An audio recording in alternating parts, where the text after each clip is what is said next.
अस्सलाम वालेकुम। अच्छा, जैसा कि लास्ट वीडियो में हमने डिटेल से डिस्कशन की थी कि एफपीआर ने जो डिजिटल इनवॉइसिंग के लिए आयरिस के अंदर जो पोर्टल सारा इंट्रोड्यूस करवाया है, वहाँ पर कंपनी कैसे रजिस्टर करेगी, किस तरह अपनी प्रोफाइल बनाएगी, सब कुछ डिटेल काफ़ी पुरानी वीडियो में।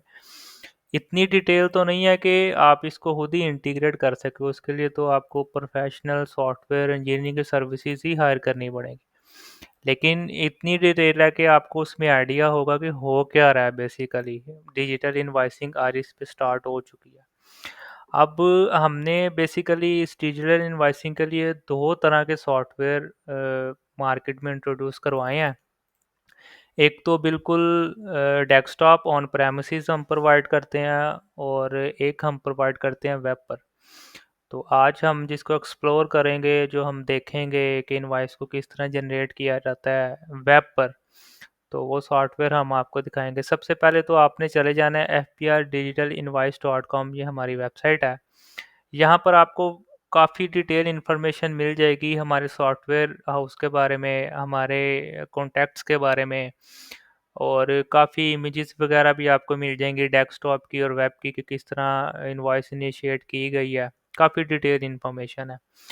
और अगर आपको डेमो चाहिए, जो कि हम बिल्कुल फ्री ऑफ कॉस्ट प्रोवाइड कर रहे हैं, तो आपने यहाँ पर ये बटन है डेमो का, ये हमारी वेबसाइट पे बिल्कुल वेरी स्टार्ट पर ही होगा। डेमो पे क्लिक करेंगे तो ये आपको एक पेज पर ले जाएगा, जहाँ पर, क्योंकि ये वेब ऐप है, हमने मोबाइल पे भी इसकी एक्सेस रखी हुई है कि आप इसको मोबाइल में भी यूज़ कर सकते हैं। तो वहाँ पर ये आपको स्क्रीनशॉट्स मिलेंगे, और इसके वेरी बिल्कुल नीचे ही ये डेमो लॉगिन है। जब आप इस पर क्लिक करेंगे ना, तो ये आपको हमारी वेबसाइट पे ले जाएगा। ये हमारी बेसिकली वेबसाइट है, जहाँ पर आपको डिजिटल इनवॉइसिंग के तमाम फीचर्स मिलेंगे। आपने सबसे पहले ये चेंज पे क्लिक करना है, और यहाँ पर एंटर करना है डेमो, सिर्फ डेमो, और इसको सेव कर देना है। बेसिकली क्योंकि डेमो आपने चलाना है और डेमो इनवाइस डालनी है, तो उसके लिए डेमो ऑटोमेटिकली ये डेमो इनवाइसिंग जनरेट कर देगा। आप इसको सेव करेंगे, और यहाँ पर हम यूज़र नेम पासवर्ड है इसका, वो हमारी वेबसाइट से भी आपको मिल जाएगा। तो बेसिकली हमारा ये वेब पर जो सॉफ्टवेयर है, वेब एप्लीकेशन है, ये ब्रांचेस को डील करता है।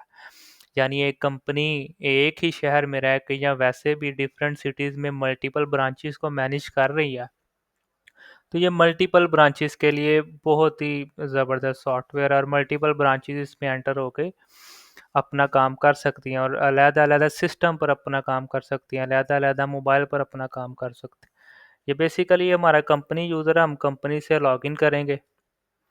अब जब हम कंपनी से लॉगिन करेंगे, तो सबसे पहले ये डैशबोर्ड हमारा ओपन हो जाता है। तो डैशबोर्ड में तो डिटेल होती है, अभी ये इन प्रोग्रेस है। और इसके बाद अबाउट इंफॉर्मेशन जितनी भी है, वो भी एज सून एज पॉसिबल आपको मिल जाएगी। इसमें यह है कि सबसे पहले आपने अपनी कंपनी इंफॉर्मेशन डालनी होती है, और ये कंपनी इंफॉर्मेशन वो इंफॉर्मेशन है जो एज़ पर एफपीआर है। इसमें से कोई भी इंफॉर्मेशन इनकम्प्लीट होगी तो आपकी इनवॉइस जनरेट नहीं होगी। आपकी कंपनी का नाम आपको आरिस से ही लेना पड़ेगा अपने पोर्टल से। एग्जैक्ट एनटीएन, एग्जैक्ट सीएनएस या सीएनएस की जगह नहीं है, तो वहाँ भी आपका एनटीएन चल जाएगा। आपका फ़ोन नंबर, कंपनी का टैक्स पीरियड कौन सा है, आपकी कंपनी का एड्रेस क्या है, सिटी क्या है, प्रोविंस कौन सा है, साथ में कॉन्टैक्ट पर्सन का जो ईमेल है जो आपने आरएस पे दिया है, वो अगर आपकी कोई वेबसाइट है तो वो भी, और कैशियर नेम, ये वो नेम होगा जो इनवॉइस जनरेट करेगा। इसका क्या बेनिफिट है, पर्पज़ है, वो आपको आगे पता लग जाएगा। साथ में ये आपको ब्रांचेस हम अलाउ करते हैं, आपने एक ब्रांच चलानी है, दो चलानी है, तीन चलानी है, ये ब्रांचेस। इसके बाद आप अपनी ब्रांचेस ऐड करेंगे। फॉर एग्जांपल आपकी दो ब्रांचेस है, तो ये आपको अलाउ करेगा कि आप ब्रांचेस का नेम, कोड, फ़ोन, सिटी वगैरह आप एंटर करेंगे। जैसे कि मैं आपको दिखा देता हूँ कि ये आपने ब्रांचेस आपको हमने ऑलरेडी दो इंसर्ट की हुई है, एक चकवाल ब्रांच है और एक सरगोदा ब्रांच है। इसके बाद आप यूज़र्स की तरफ आएंगे, तो आप किसी भी ब्रांच का यूज़र बना सकते हैं। आपने जब भी किसी ब्रांच का यूज़र बनाना है, यहाँ पर आपने ब्रांच सेलेक्ट कर लिया, और आप ब्रांच का यूज़र इनिशिएट कर सकते हैं, बना सकते हैं, एंटर कर सकते हैं। और इसके बाद जब भी आप ये यूज़र पोर्टल ओपन करेंगे तो आपको डिफ़ॉल्ट यूज़र बने हुए मिलेंगे। जिसको कोई ब्रांच नहीं लगी, एक तो वो एडमिनिस्ट्रेटिव होगा यानी सिस्टम का, जिसको जो आप नहीं है। इसके बाद जो हेड ऑफिस यूज़र होगा वो कंपनी का होगा, ये आप होंगे जो कंपनी का ओनर होगा या कंपनी ने जिस बंदे को ऑथराइज किया होगा, ये वो यूज़र होगा। इसके अलावा जितने भी यूज़र्स होंगे वो ब्रांच के यूज़र्स होंगे। और इसके बाद कंपनी और ब्रांच हो गई। प्रोडक्ट की तरफ आते हैं हम। ये प्रोडक्ट्स डिफाइन की गई हैं, ये तो हमने प्रोडक्ट्स डिफाइन किया अपने हिसाब से। अब आपने कोई प्रोडक्ट डिफाइन करनी है ना, तो उसके लिए हम आपको थोड़ी सी गाइड कर देते हैं कि इसको किस तरह करना है। ये डॉक्यूमेंटेशन है जो कि प्राल ने अपनी वेबसाइट पर दी हुई है। यहाँ पर ये डिटेल चीज़ें हैं, कुछ टेक्निकल डॉक्यूमेंट्स की एरर क्या होंगे, ईटीसी। अब प्रोडक्ट की बात करें तो प्रोडक्ट के अंदर जब भी आपने अपनी जो आप प्रोडक्ट सेल कर रहे हैं तो उसके लिए कुछ इन्फॉर्मेशंस आपको चाहिए। आपको एचएस कोड का पता होना चाहिए, आपको पता होना चाहिए कि सेल टाइप कौन सी है, आपको पता होना चाहिए कि आपके एसआरओज क्या हैं, आपकी प्रोडक्ट को सीरियल नंबर, जो एसआरओ सीरियल नंबर होता है वो कौन सा लगेगा। अगर आपको ये चीज़ें नहीं पता है तो आप प्रोडक्ट बना ही नहीं सकते हैं, एंटर ही नहीं कर सकते हैं। अगर करेंगे भी तो गलत करेंगे। ऐसी प्रोडक्ट जिसका आपको आइडिया नहीं वो आप एंटर नहीं कर सकते हैं। अब मैं आपको एक नई प्रोडक्ट, ये तो जित काफ़ी ज़्यादा प्रोडक्ट्स हैं, ये तो हमने ऑलरेडी डिफ़ाइन की हुई हैं। अभी मैं आपको एक प्रोडक्ट बना के और इसकी सेल करके दिखाता हूँ जो कि आप खुद भी कर सकते हैं। ये प्रोडक्ट का कोड है बेसिकली। यहाँ पर आपने बार कोड देना है, आपका कोई भी बार कोड हो सकता है, प्रोडक्ट का कुछ भी हो सकता है, ABC जो आपने एंटर कर। यहाँ पर मैं एक प्रोडक्ट बना रहा हूँ टाइल्स। ये टाइल्स कोई मल्टीपल टाइप्स की हो सकती है, लेकिन मैं आपको ये बता देता हूँ। यहाँ पर इसकी प्राइस जो आपने डालनी है विदाउट सेल टैक्स डालनी है कि टाइल की प्राइस इतनी है पर स्क्वायर मीटर। और इसकी सेल टाइप आपने बताना है स्टैंडर्ड बता दें, यानी जो भी इसकी सेल टाइप, जैसे हम इसको बताते हैं कि ये थर्ड शेड्यूल की है।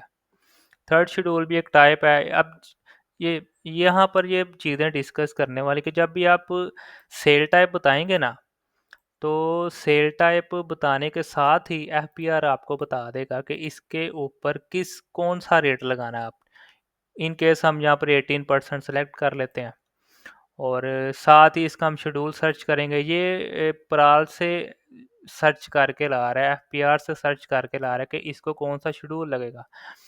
और ये सारी चीज़ इस डॉक्यूमेंटेशन में बताई हुई है, ठीक है। और अभी इसका शेड्यूल कोई नहीं, अब एचएस कोड कौन सा लगेगा इसको वो हम यहाँ पर डिफाइन करेंगे। ये वो एचएस कोड है जो एफपीआर ने दिए हुए हैं। फॉर एग्जांपल अब इस टाइल को ये एचएस कोड लगेगा। अब जब हम इस एचएस कोड को सर्च करेंगे तो वो इसका मिररिंग यूनिट लेकर आएगा कि इसको स्क्वायर मीटर लगा हुआ है, वो हम सिलेक्ट कर लेंगे।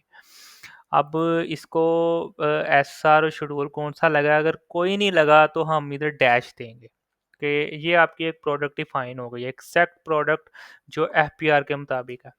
ये आप इसको एडिट भी कर सकते हैं और ये अभी हम सेव कर रहे हैं। इसके बाद आ जाते हैं कस्टमर्स।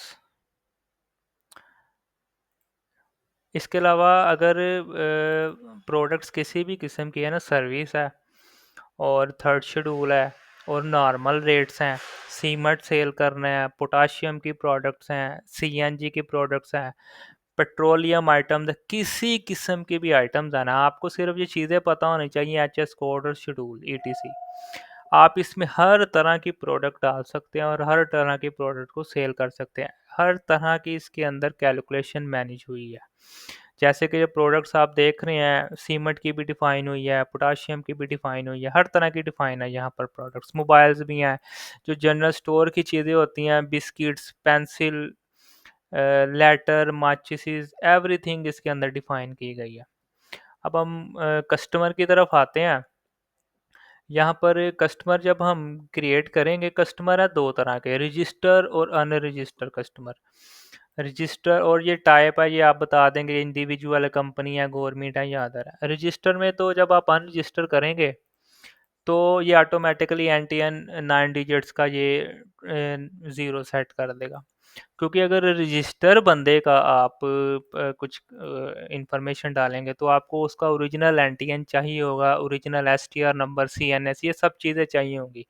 अगर आप रजिस्टर बंदे की ये चीज़ें डुप्लीकेट या फर्जी डाल देंगे तो आपकी सेल इनिशिएट नहीं होगी, वो एरर शो कर देंगे कि ये कस्टमर हमारे रिकॉर्ड में है ही नहीं।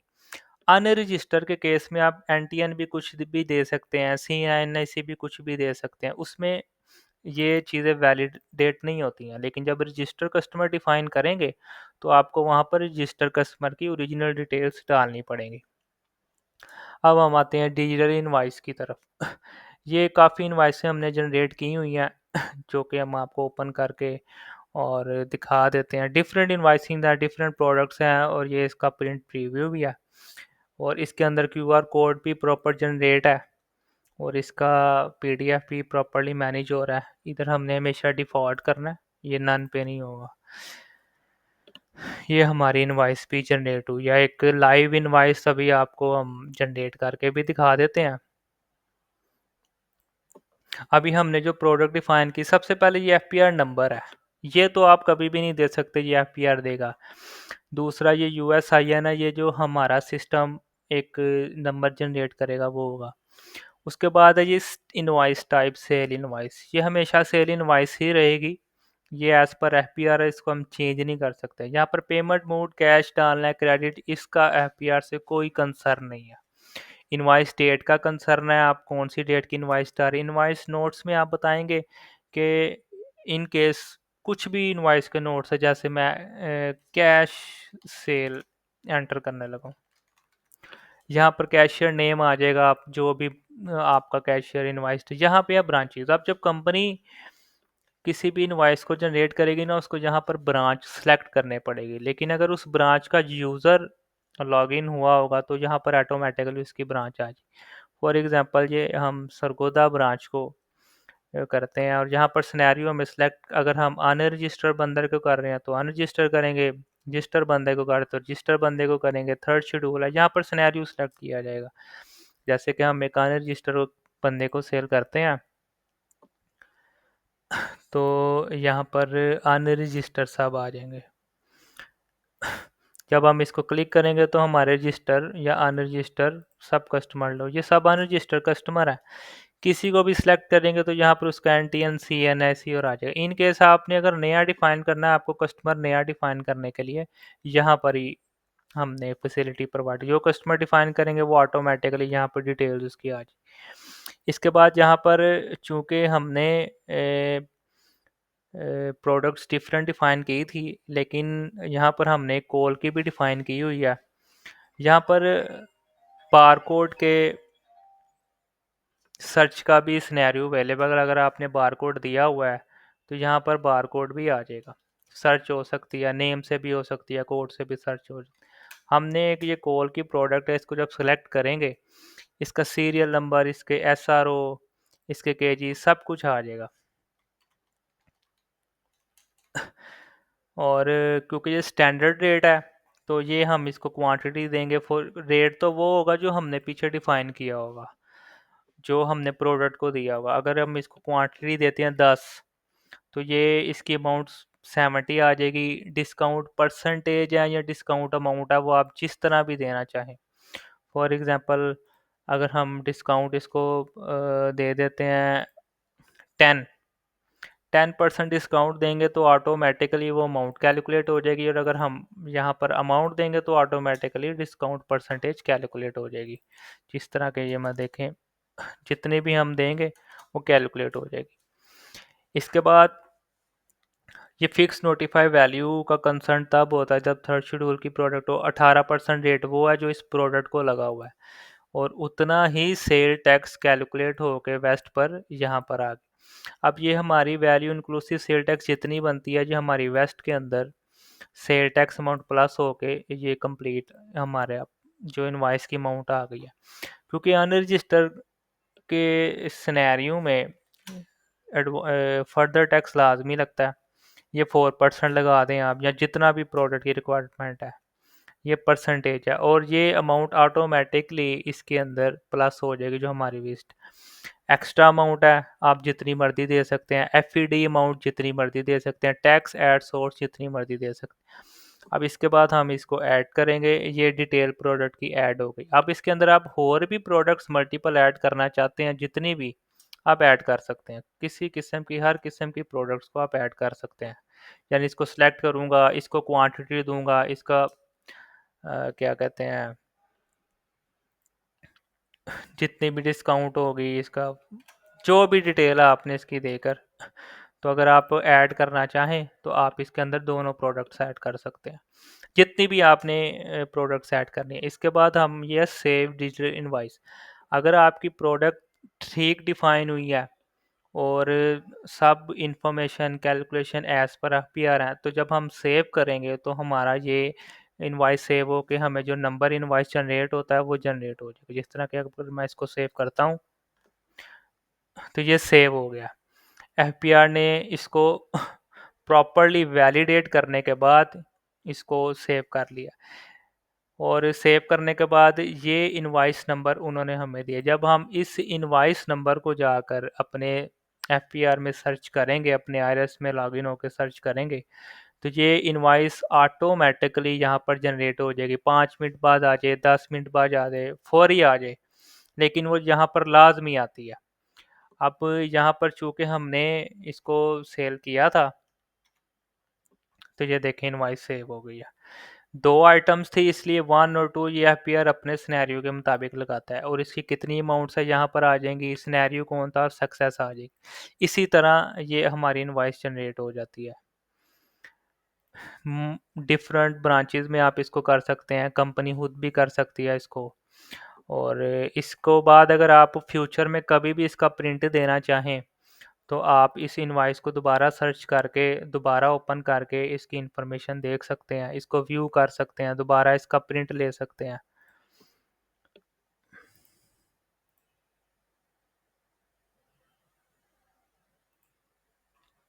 ये देखें, ये हमेशा आपके पास अवेलेबल है, लेकिन अगर एफपीआर का नंबर जनरेट नहीं हुआ तो ये आपको कभी भी प्रिंट का ऑप्शन नहीं देगा।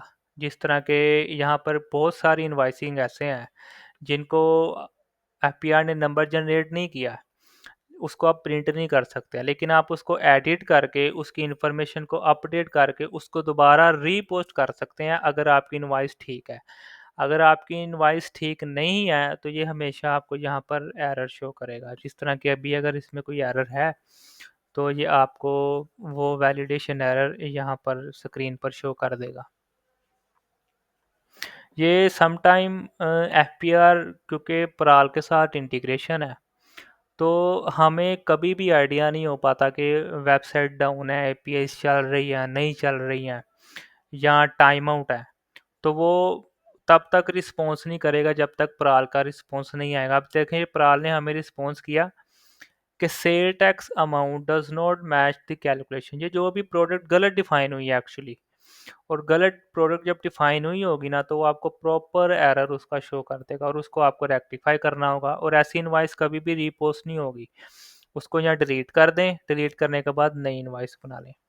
ये हमारा प्रॉपर पोर्टल है, यहाँ पर आप मल्टी ब्रांचेस डिफाइन कर सकते हैं, मल्टीपल इनवाइसेस डाल सकते हैं। हर ब्रांच का अलहदा यूज़र अपने सिस्टम पर, अपने मोबाइल पर सेपरेट इनवाइसिंग मेंटेन कर सकता है।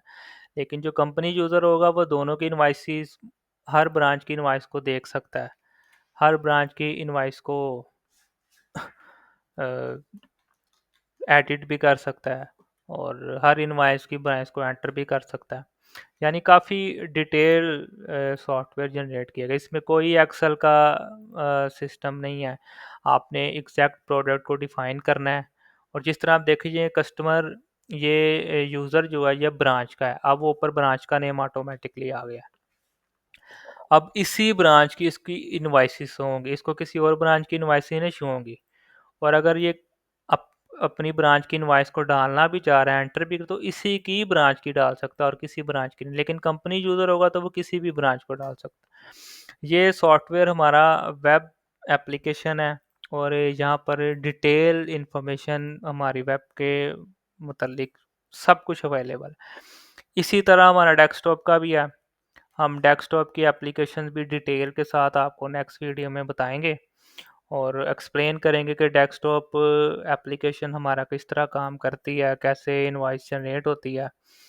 ठीक है, और वो भी नेक्स्ट वीडियो में इंशाल्लाह हम आपको बताएंगे। ये एक थर्ड शेड्यूल की सेल है।